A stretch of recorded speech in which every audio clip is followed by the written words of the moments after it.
دیشب محمد بهم گفت حواس بسنج زمستونی کرد و من میخوام براش درست کنم. از نونهای بسنج شروع کردم، تخم مرغ، زرده تخم مرغ، شکر وانیل رو با هم مخلوط کردم و بعد آرد و بیکینگ پودر رو بهش اضافه کردم. موادمو داخل قیف ریختم و روی کاغذ روغنی پخش کردم. مقدار شکر توی سینی ریختم و موادمو داخل شکر برگردوندم. بعد از خارج کردن نونها از شکر، اونها رو به مدت 10 دقیقه داخل فر گذاشتم. بعد از پخته شدن نونها رفتم سراغ خامه. برای درست کردنش از مقداری خامه، پودر خامه و شکر استفاده کردم.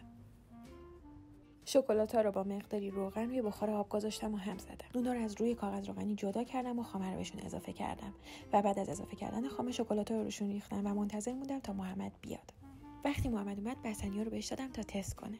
وقتی خوردشون گفت واقعا مزه بستنی زمستونی میده و خیلی خوشش اومد. همه‌شو خورد و من خیلی خوشحالم که تونستم خوشحالش کنم.